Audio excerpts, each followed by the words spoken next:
Hello, and welcome to another episode of the Honestly Unfiltered podcast. Today, Ellie and I have with us Rebecca Johnson. Her podcast is Love is Not Dead, Just My Husband. Rebecca, Ellie, how are you today? Great, great. How about you? Good. How are you, Rebecca? I am doing great. Thank you. How about you? Pulling it together for a Saturday here.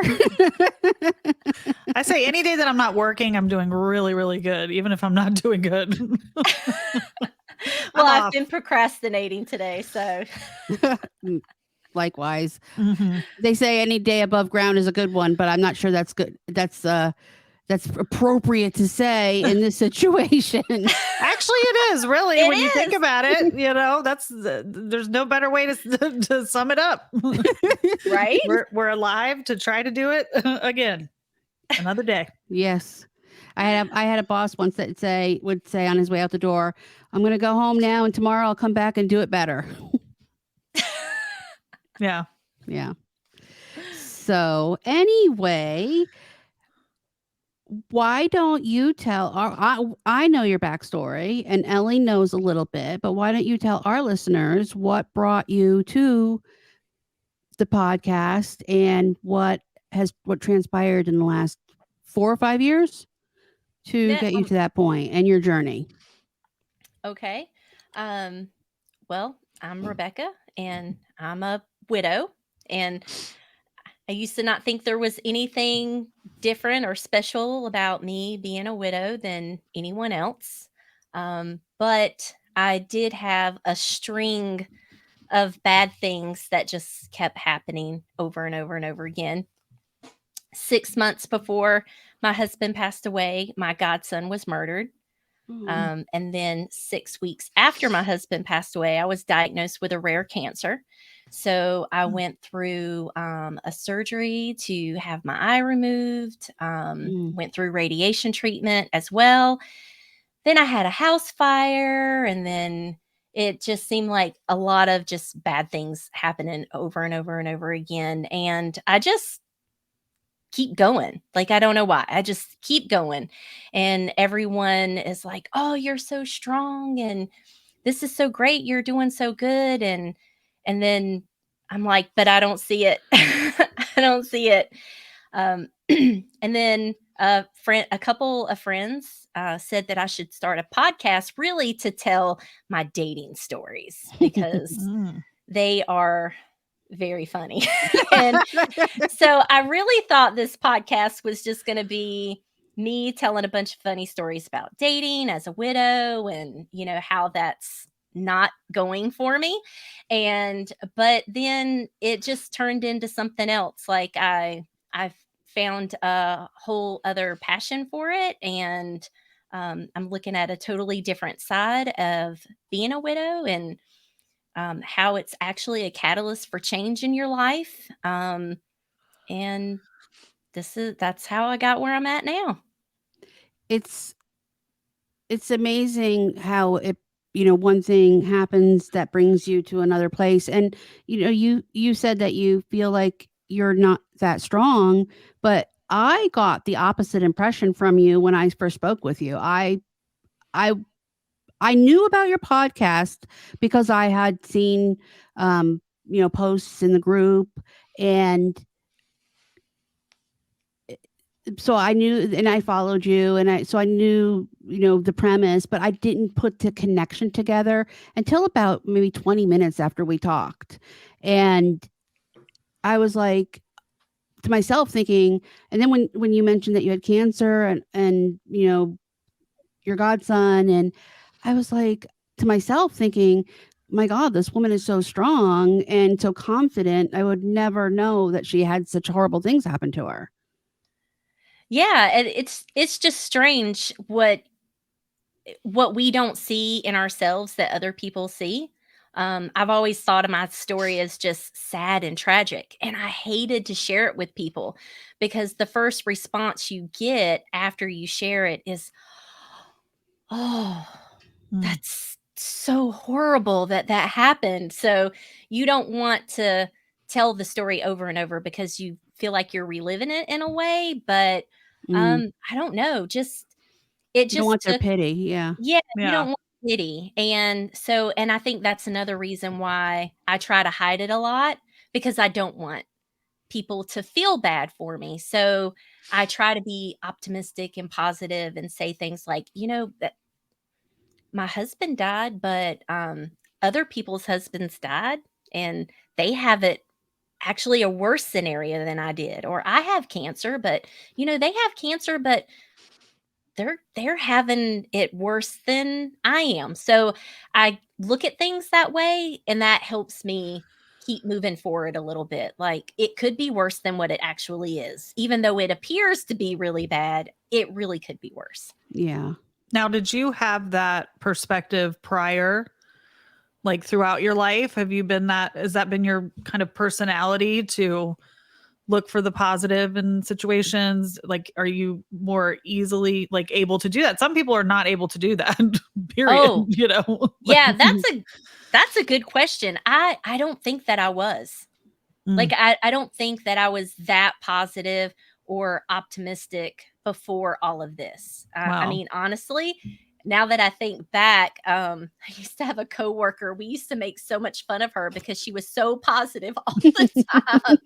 I mean, all the time, and it was just like cringing Uh-huh. that she was so positive. We would leave little stickies on her computer, and there's Annie. She's so POS.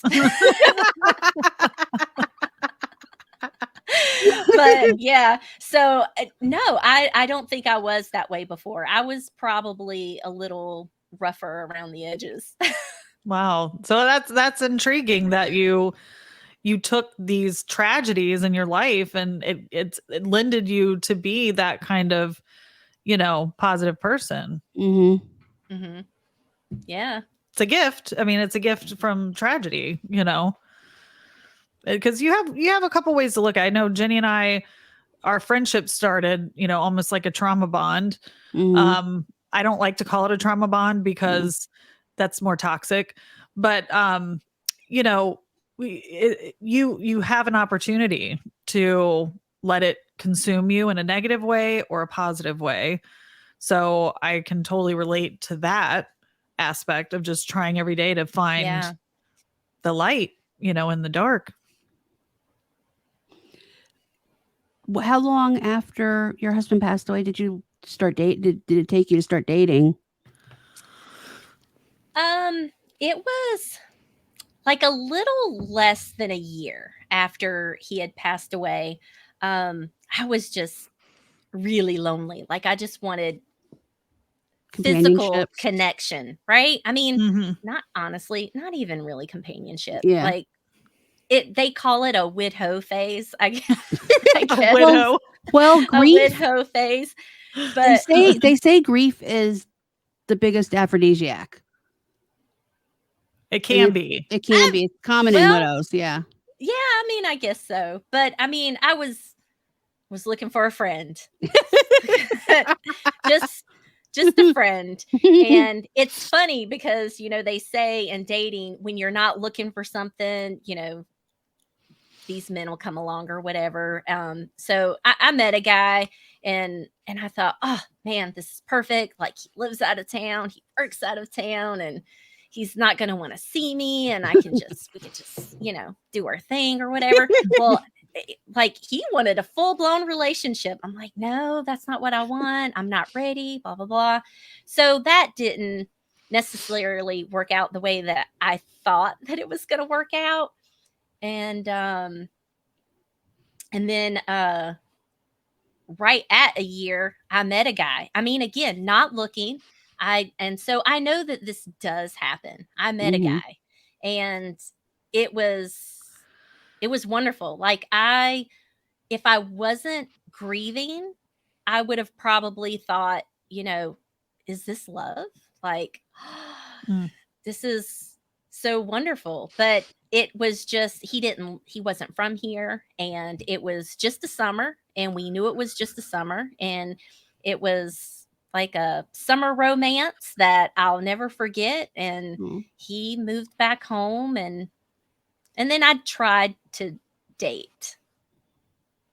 afterwards. But it's been hit or miss, and I do it when I'm bored and for all the wrong reasons, which is probably why I'm still single.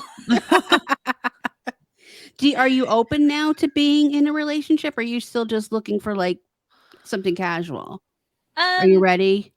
I am honestly, since we're honestly unfiltered, I am I am in this weird friends with benefits thing, but I am open to the possibility of a relationship. It's just that I have to figure out what I want. And I'm like this close to figuring out exactly what I want. And I think once I have that down and I commit myself to it and set boundaries, it it might happen. But hey, I'm not good with boundaries.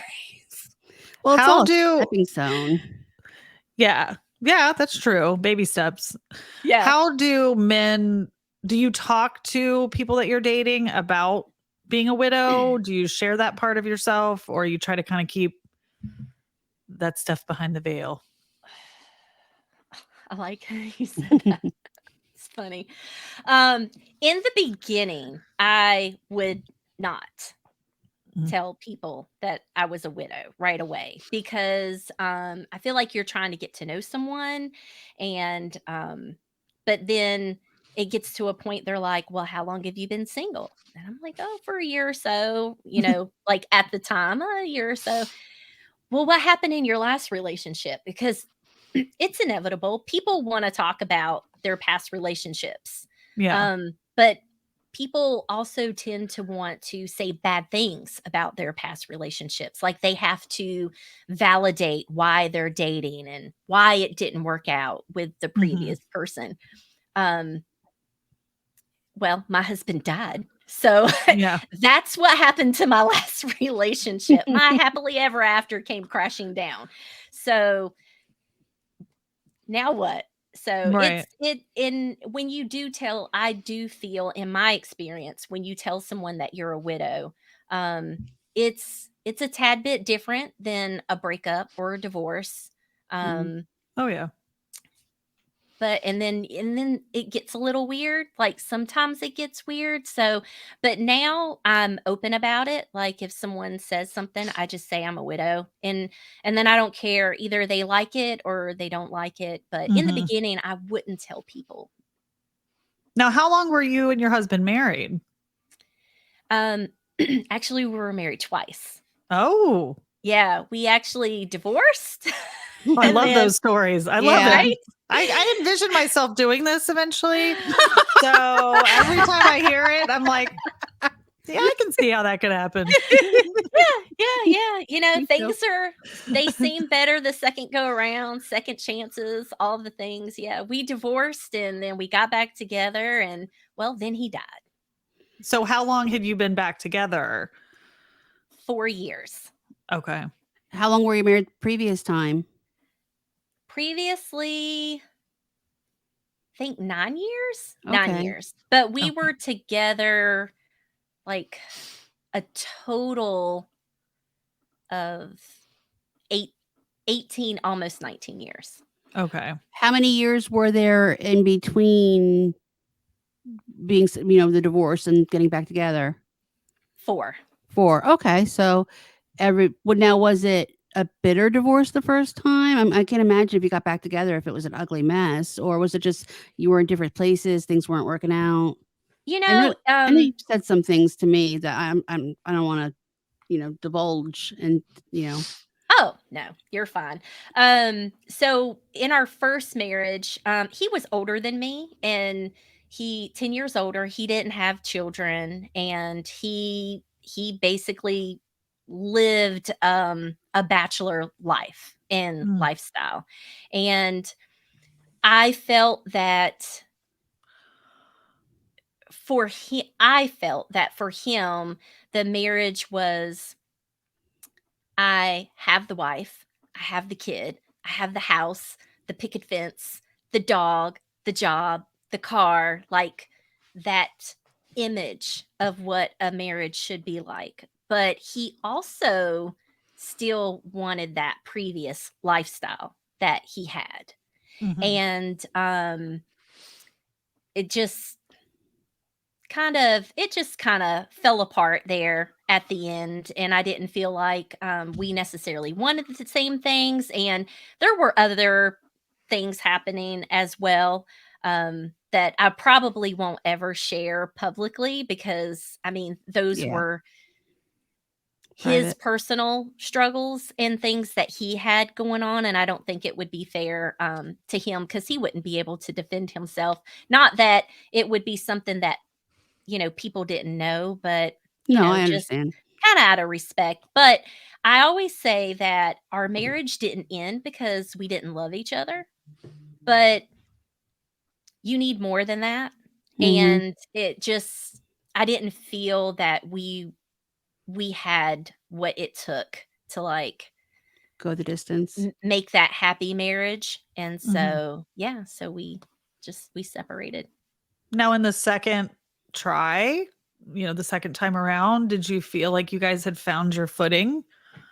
I did actually. It Once we got back together, I felt like we hashed a lot of things out, and I feel that a lot was miscommunication in the first marriage. So when people say that communication is key, it is key, but I think it's also listening too, Mhm. because Mhm. when someone tells you a story or tells you something, everyone perceives it differently. So, like, I could tell our story of our marriage and he could tell it, but everyone's going to hear something different, right? Mhm. Everyone's going to pick up on keywords or key things and come up with their own conclusions.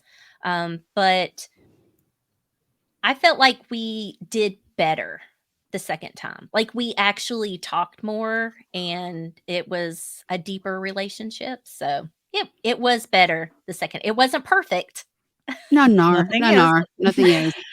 Yeah, it wasn't perfect, and we'll find out on my next episode of Love Is Not Dead, Just My Husband, how not perfect it was, but um it was so much better.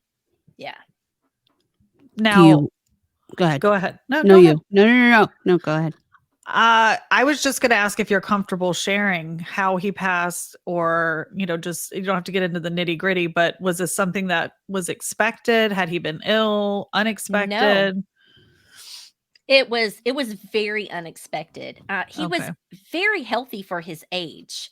But right before he passed away, he was like, all of a sudden he was concerned about his health, and I think he was a tad bit morbid. He would say stuff about dying. He would actually talk about dying.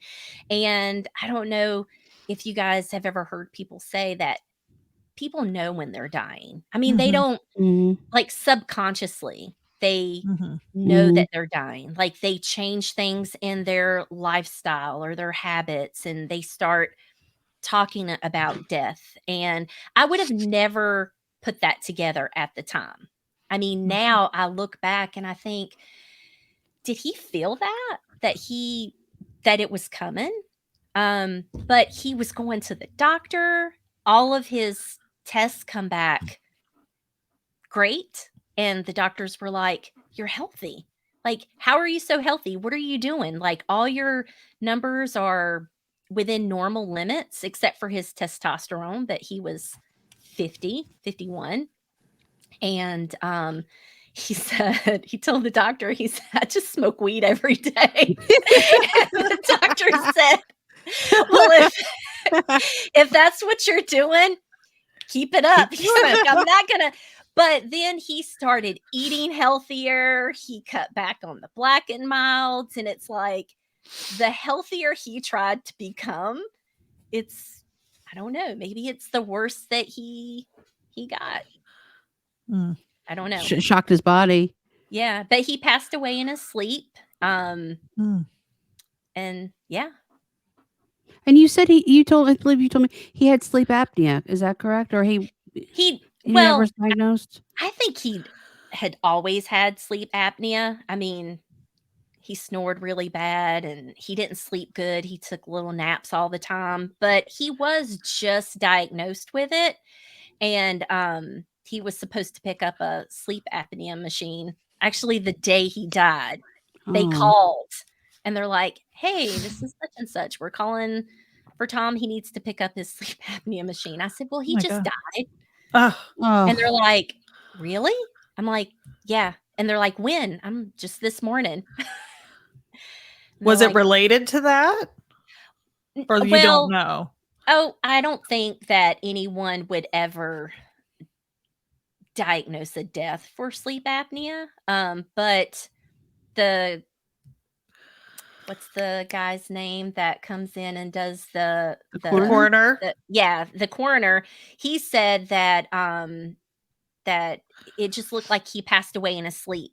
He said he looked very peaceful. He said all indications just show that um he probably stopped breathing and just had well, it was a heart attack, but the heart attack would come from him not breathing. Mm-hmm. But would that be the sleep apnea per se? Maybe, but Over Right. time, it does put a strain on your body. And, yes. I think I shared with you that I, for 10 years, worked in a sleep lab. Oh yeah, And, that's right. yeah, and you see it because with sleep apnea, when you're not breathing like that, your oxygen dips and your Mhm. heart Mhm. rate, your heart is not getting the oxygen, and just years and years and years of it, it takes a toll. And sometimes there's two types of sleep apnea. The one is obstructive, where you have like excess, skin is, your neck is thicker, so the airway is, when you sleep, your airway relaxes, so all of Mm. everything inside just will block basically and block the air that, and the CPAP machine hold the air blowing down it keeps that airway open. But then there's also what's called central apnea, and that comes from the brain, and that will the whole body just shuts down. The whole but the brain, Mm. they're not functioning together, and uh, the CPAP machine will help that because it's keeping the airway open, but ultimately that is more deadly than the obstructive apnea because you can't fix that Yeah, like your Hmm. brain is not telling your body to breathe. to breathe, you know? So that Right. is the one that's more scary. It's Yeah, scarier. yeah. Yeah. That's It's interesting to know.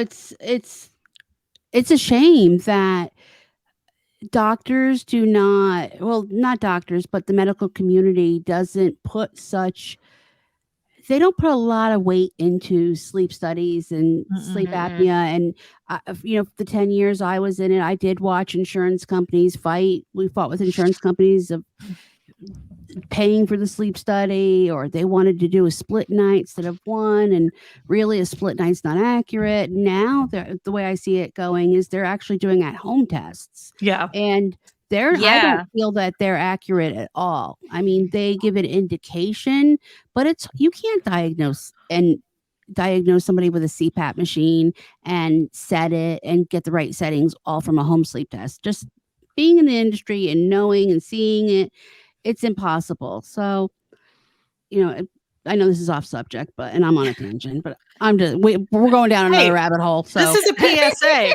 This is a PSA, people. Yeah, for it's people, very important. if People you learn things snore, that you they need to never get checked knew. out. Yeah, I know you need to get checked out. It's Yeah. It's something I'm concerned about with my husband and with myself, if I'm being honest. you snore like the I know I do. I grizzly bear. do. And I know that both of us should probably at least do the at home thing, even though that's not Hmm. great, but something. Yeah. And you're right. It's not, it's kind of like mentioned here and there when we go to the doctor, but not really a big deal. And I'm thinking, the how they've correlated these issues, sleep issues, period, even if it's not apnea, but just not sleeping well enough, and all those things are directly related to Hmm. heart disease and Mhm. cardiovascular disease. So, and strokes and all that stuff. So I just don't think I think we're starting to hear more talk about it, which is good, but it's not going far enough. And in this hustler, I don't know, society, everybody's Go, being, go, go. yeah, go, go, go, Mhm. hustle, hustle, Yeah. hustle. And it's like I keep hearing more and more about how I only get 4 hours of sleep. I'm like, are we really promoting this? Because Yeah. I don't. I definitely Sure. need 8. I need 8. Oh, I need 8. It's and it could be as simple as if you have an Apple Watch or a Samsung Watch, if you're one of those Android people, that you that you put a watch on you and monitor. They have like my Apple Watch, the new ones even. There's a sleep. You could put it into a sleep mode and it will monitor your oxygen all night long. And if your oxygen dips real low in the night, you have an issue. So Yeah, that's for true. anybody out there that has a husband that snores or they snore, I suggest you just give yourself a little test. Yeah, There you go. can't hurt. Nope. Oh well. Moving on from that. So how long so you said it's been about 5 years now since he passed? Almost. May will And be 5. what'd you say? May will be 5 May. years. Oh, I thought you said today. I was like, oh, okay. Sorry, I didn't leave with that. And so you're still dating. Now you mentioned a child. Was that your child together with him or prior? Or with someone else? Whatever. I have a different baby daddy. Okay. So, but my son was 6 when we met. So Tom really did raise him. Mm-hmm. Now, is his father involved still in your life at all with him, with your son? No. Well, I No. mean, I'm not involved. I do hear from him every once in a while, but no, we have a difficult past. Believe me, I can And, understand. but no, I do hear from him every once in a while, and but uh, my son and his dad's relationship is there. I would like to think they're working on it, but I mean, you know how men are, Mm-hmm. and Mhm. they're stubborn and they don't necessarily always like to share their actual feelings and things like that. So I try to stay out of I try to stay I out of know. that because I get very defensive over my son. Of course. Yeah. Very Oh. defensive. So yeah, so I try to not get involved. So with that. so your son was close to your husband that did pass. Oh, yes. They were very close. And Yeah. how old was he when that happened? Your son? So he's 27 now. So About 22? 22, yeah. How is he doing and how did he handle that? Oh, he does not like to talk about it at all. Okay. I asked him, I said, "Hey, do you want to be on my podcast?" He goes, "Yeah." He said, "But don't ask me anything about Tom." And I'm like, Aw. "Well," and he said, "No, the conversation will end." Aw. Like, Wow. So he won't yeah. even talk to you about it, like you and him together, or We do sometimes, but I think the way that I handled my husband's death, I think it was, I don't know. I feel like I it was a little unconventional, like because I'm the type of person, uh, I'm a problem solver, but also a people pleaser. And when my husband died, it was kind of like the funeral arrangement. No, well, not the funeral arrangements because I didn't do any of that. My sister-in-law did the whole thing, but Mm. afterwards, all the other stuff, it just felt like a task, like it was a job. It was like something that I had to do, and I kind of felt like the quicker I did it, the quicker it would be over, and that would be the end of my grieving process, if that made sense. Like, Mhm. okay, he died. He's not coming back. I can sit here and cry about it all day, but it doesn't really help anything. It doesn't mean that I didn't cry, but I think the outside perception of people that they're like, "Oh, you're just handling it so well." And I'm like, Thank you. Yeah. Yeah, Yay. but the whole time I'm just dying inside and I can't express that. And with my son, I I didn't express it very well. I tried my best to not let him see me cry, and I feel like in a way he felt like he couldn't express himself, and Mhm. he's had quite a few deaths Mm. on his dad's side after that, and it concerns me that he does that. I didn't show him a very good example of processing death. Be So easy on yourself, my friend, because one thing that I've learned, and yes, I've had trauma and grief, not to that level, not that any death is not painful, Mhm, but I often try to put myself in the shoes of my best friend, who that's how Jenny and I, started our friendship, was through her. And mhm, then ultimately it blossomed into what it is now, unfortunately, because of her husband's tragic death. mhm. And the one thing I know, and I'm so fiercely protective of her, and I'm sure she felt that way many times, because of the way that she was choosing to do things. Mhm, They were also unconventional, but I kept telling her the whole time, it's whatever. It's like whatever, you just do whatever you can do. You make mhm. whatever choices you have to make to survive. Period. There's always going to be something left in the wake. I think our children are unfortunately collateral damage, because Yeah. how much can you, I mean, that's where I want to give you a little grace, because I watched her and I still watch her, like, feel all that pressure and burden and not knowing, what to do and what's right and what's wrong. And it's like, there isn't any, I mean, there's no right and wrong, it's so hard. I just can't, as much as I try to put myself in that place, I just can't even allow my mind to go there. So I can't imagine the guilt and the burden and everything that follows. Yeah. I mean, N- luckily your son was a man. He was 22. So, Yeah. I mean, it's never good. Don't get me wrong, but you know, I think it is different if you have a very, very young child. It's every stage Oh, is different. I think that would have been more difficult to have Maybe children during that process. I mean, I can't even imagine what that would be like. It it's would be all difficult. difficult. Mhm. It's all Yeah. terrible. Now, what I know a big part of your podcast is you're widowing your own way, and that you're breaking the stereotypical molds, and that everybody has an idea of what a widow should be and what should do. What do you, what are some things some uphill battles or things that you encountered that you felt that way, that made you feel that way?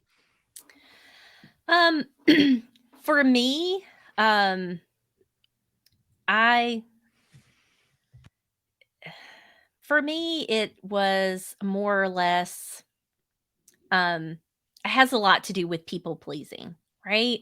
So I want other people to be happy all the time, like whatever they need. I'll just put my feelings aside.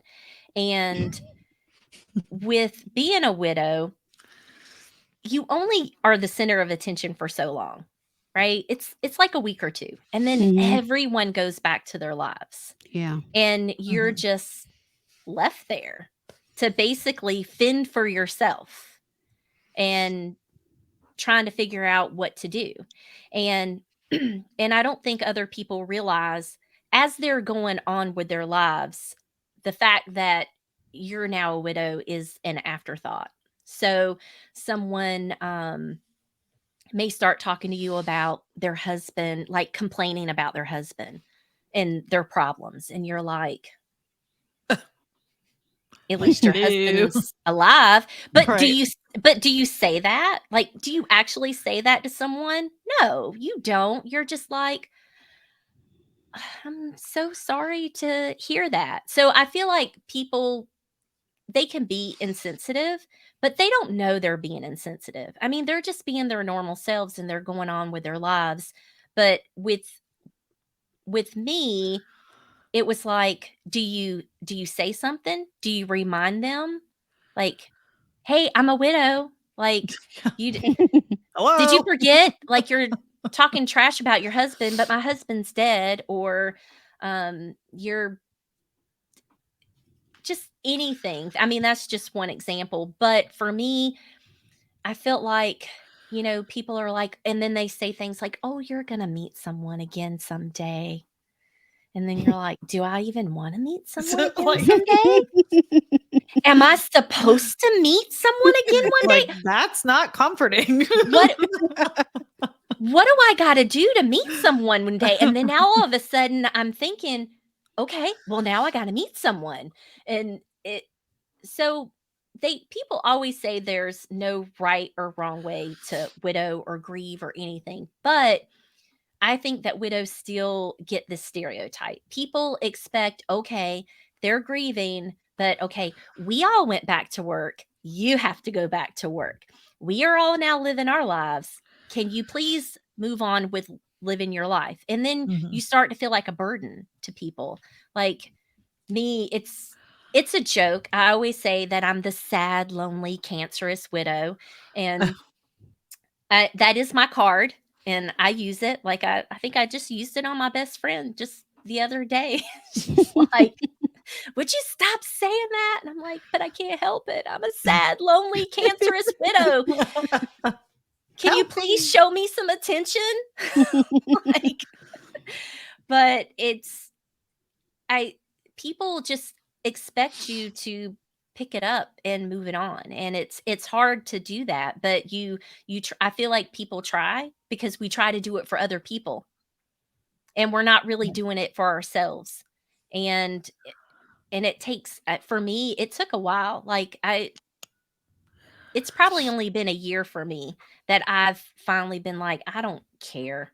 I don't care if people know that I'm dating. I don't care if people know that my marriage wasn't perfect. Like, I would just keep my husband on this pedestal, like, for the longest time, like, he was up here, but he wasn't perfect. I mean, I wasn't perfect either, but why do I feel that I have to, like, keep this Idolize. level of this idolize or Or keep this level or Mhm. protect. honor? Yeah. Yeah. Like, but I'm still alive. Like, I went through it too. Like, I'm here. Mhm. Like, let's keep moving forward. And I think that's where a lot of people they don't feel widows don't feel comfortable. Did you feel like you had a lot of support? Did you see certain people that had been in your life show a different side of themselves during that time after he passed? I always say that, like, it's really easy to be, we hear this all the time. It's really easy to be a good person and a good friend and a good Mhm. whatever when things are great. But when Mhm. things are not and your ass is falling off, Right.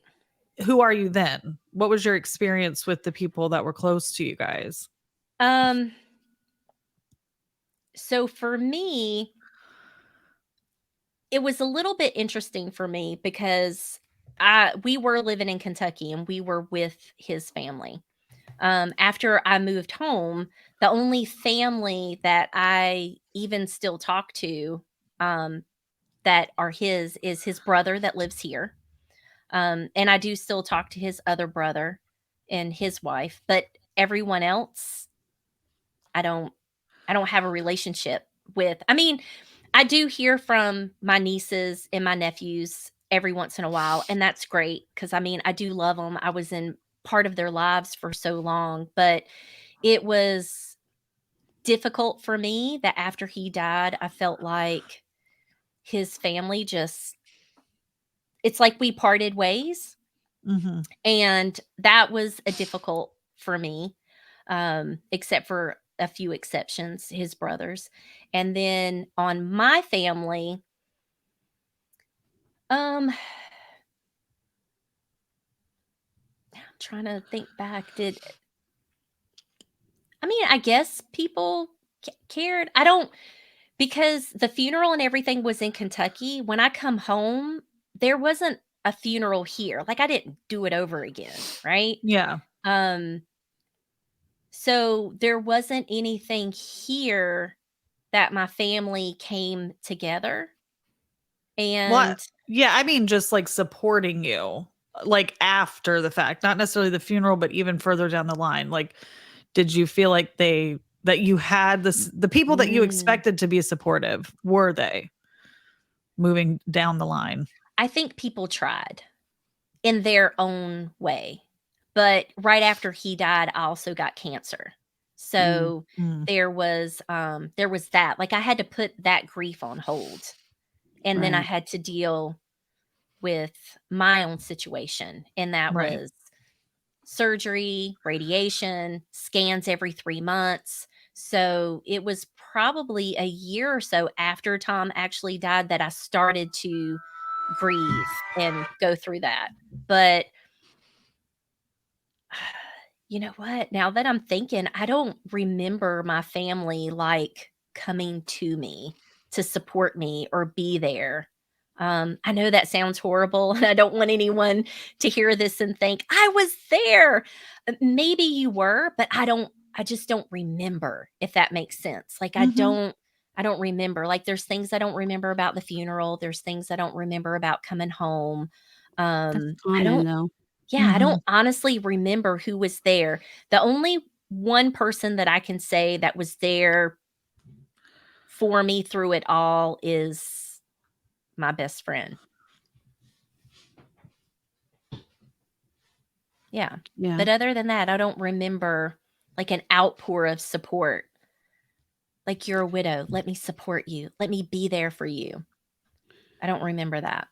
I think a lot of people don't know how to act or what to say, or should they say something, or should they just, if they run into you, should they mention it? Should they not mention it? Is it taboo? Like I know from people that I've known in the past, and that they will say they ran into so and so, but they just looked at me a certain way and didn't know if they should bring it up or not bring it up or things like that. I think you get that, and I think that sometimes because people don't know what to say, they don't reach out. They don't call because they're Yeah. they're avoiding that conversation. That's almost worse. Yeah, it That is. Mhm. if It you is. don't know what to say nothing at all. I mean, Mhm. that's Yeah. almost worse. Oh yeah, Like totally. Yeah. I love it when people talk to me about Tom. Yeah. Like, talk to me about him. Like, tell me something that I didn't know, because even now I feel like memories are fading. And that's why I like hanging out with his brother so much, because we'll talk about things and he'll remind me of things that happened in their childhood, and I'm like, "Oh, I remember this story. This is what Tom said." Um but I feel like I'm forgetting. So I like it when people talk to me about Tom. I hear that all the time. Mhm. I really do, and it's funny that like as a society that we don't have that like you said, it's better to stay people think it's better to stay quiet, but everyone that's been in these situations, not everyone, but a lot of people Yeah. that I've heard speak about it say the same exact thing. I want to talk about it. I want to talk about it. I want to talk about it. So it's like, where's the message being lost? You know, like that people just are so afraid. It's so taboo to Mhm. talk about someone that's passed. I don't Yeah. know. Now, I don't. Was it you that told me he's haunting you, and somebody else as well? Yeah, Yeah. like I've had a couple experiences with I think with Tom and my brother, cuz my brother passed away just over a year ago. So, Sorry. yeah, I've had a couple experiences. There was this one time I was meditating, because your meditation is supposed to be good for you, right? So I mean, I meditate. I'm not that great at it, but I do. I was meditating, and just one time I was just like really, really relaxed. And, you're standing there, sitting there with your palms up. And so after Tom had passed away, I had this dream, I guess, where it was this joke. He would sit on me. Like he was almost 300 pounds and he would sit on me and put like all of his weight, like crushing.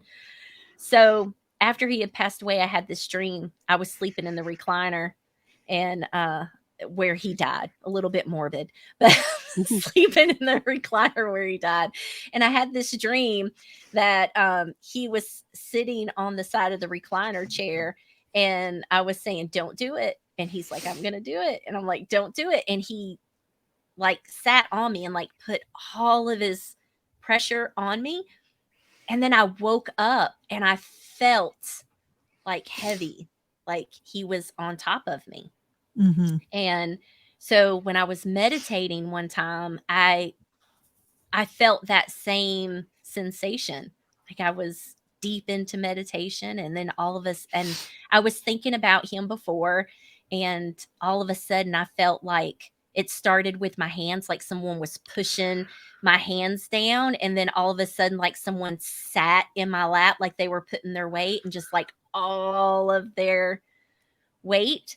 So when I think Tom is haunting me, it comes in weight, like heaviness. Mhm. So one night I was asleep and I felt someone get in the bed with me. Like start from the bottom of the bed.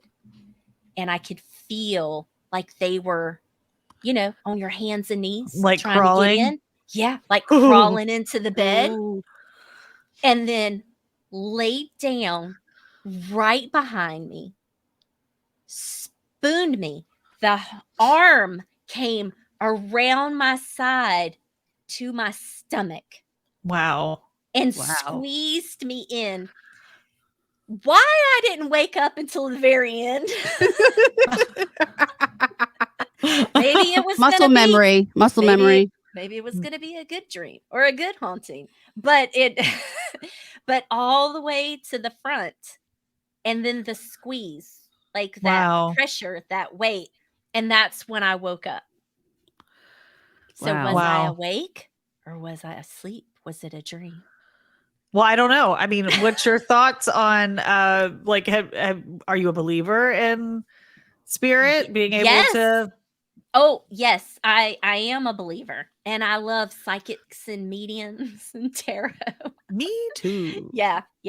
When You'll I was want- when I I was going to was say you'll want to younger, listen to our episode this week. I know, I can't Yeah. wait. This and I will say what turned me on to it, really, I was never a naysayer per se, but I was just like, whatever. Maybe there's ghosts, maybe I don't know. But it was grief. It was so many traumatic losses that, you know, getting into like the paranormal realm, watching certain shows, and I'm not into all of them, but there's a few that I like. Yeah. And mediums I was definitely into before, but I found that that stuff gives me so much like peace and comfort. Yeah. It does. And for me it does because I've had 3 readings with 3 different people and they have all mentioned one particular item.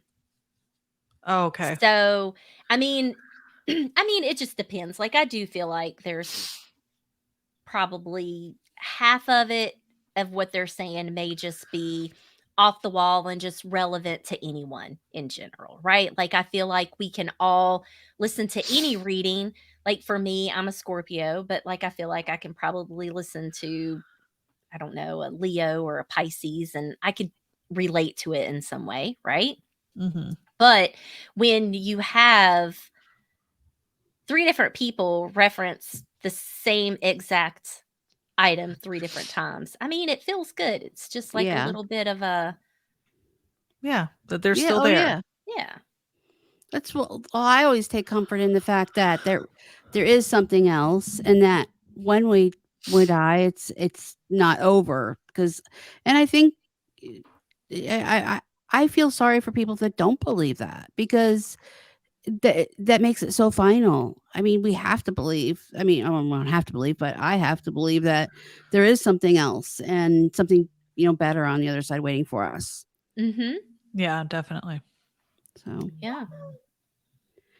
well, on that note, we are just at the hour mark.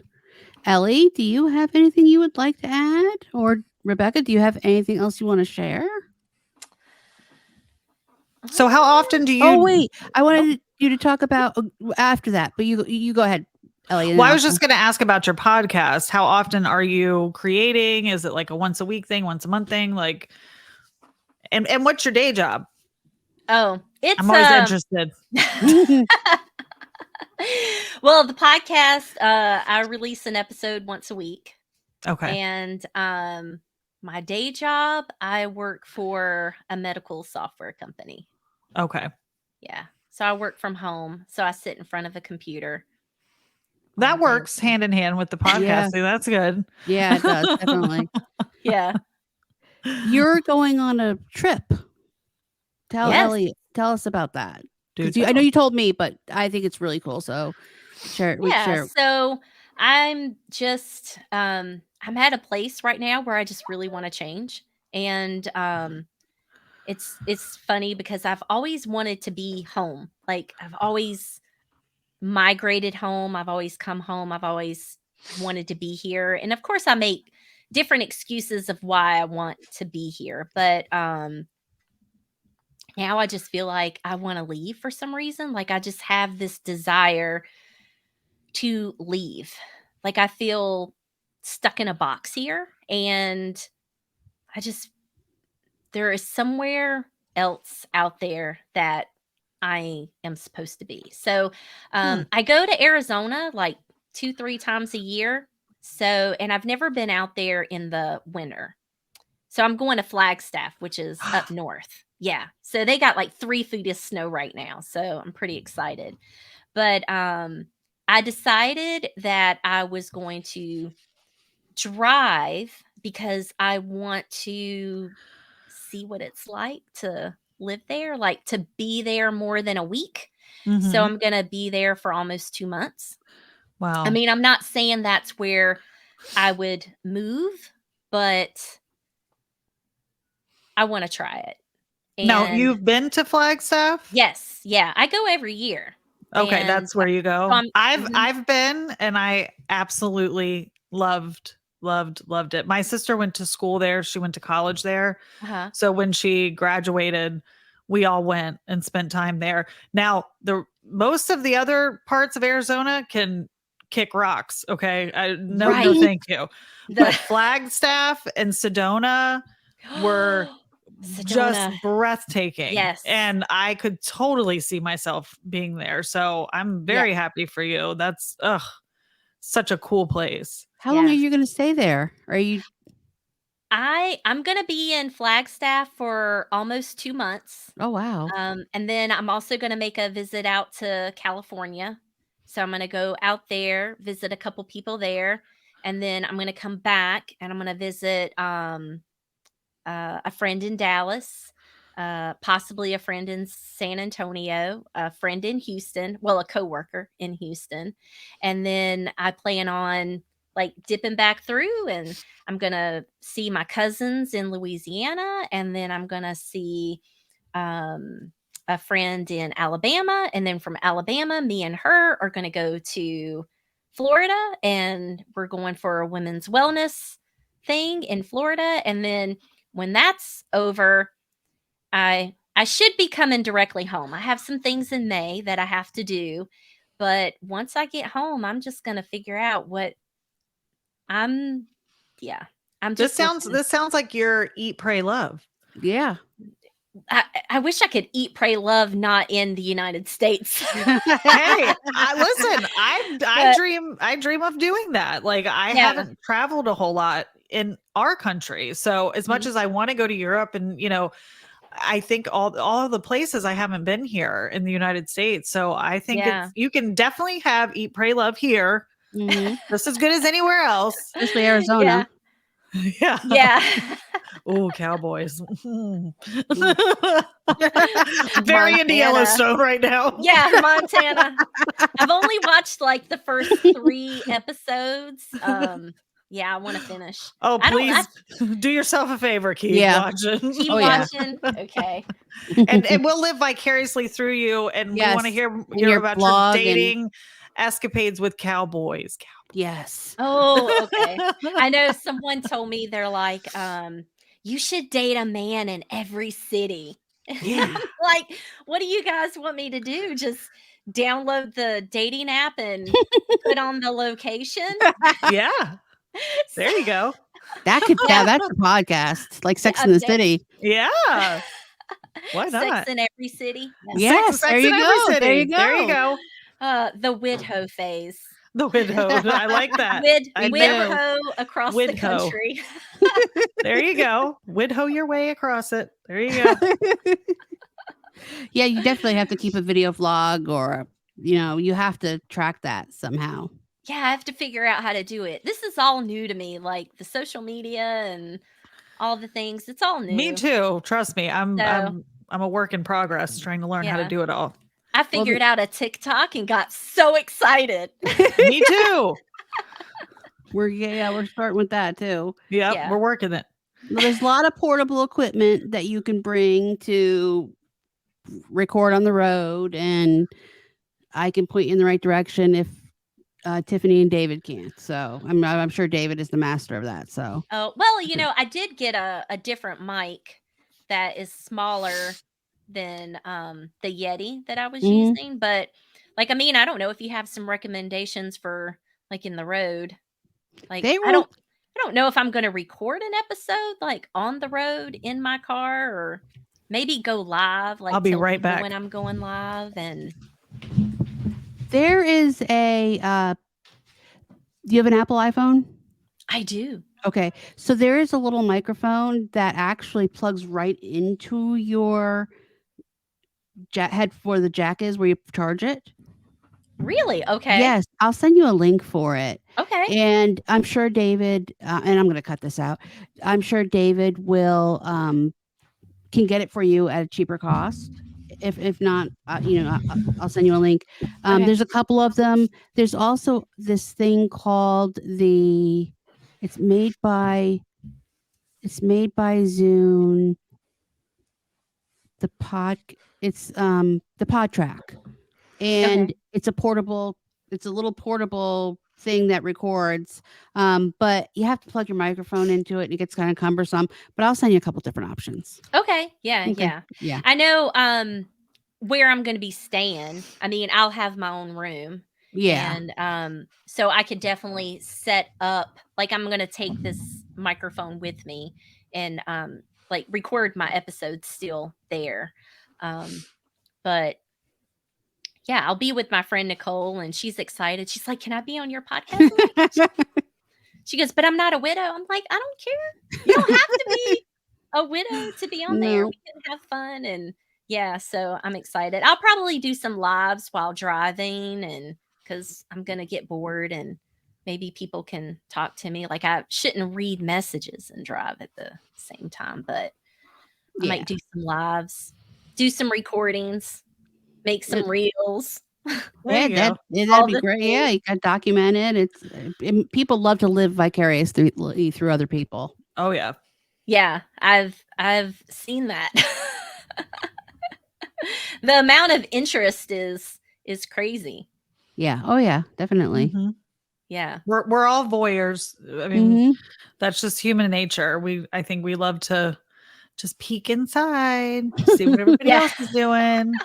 That's why reality TV is so popular. Right? Yeah. Yeah. Yeah. All right. Well, on that note, I guess we should wrap it up. Rebecca, how can people find you? You can find me on Facebook and Instagram. Love is not dead, just my husband. And if you click on the bio, it'll take you to a link. And then from there, you can go directly to listening to the podcast. Awesome. And I'm going to put your links in the show notes as well. Yeah. Oh, thanks. welcome. Thank you, everybody, for listening. The name of the podcast, again, is Love is Not Dead, Just My Husband. And I highly recommend you give it a listen. You never know what you're going to find there, and you will be surprisingly entertained. Even if you can't relate to the subject matter, it is definitely very entertaining.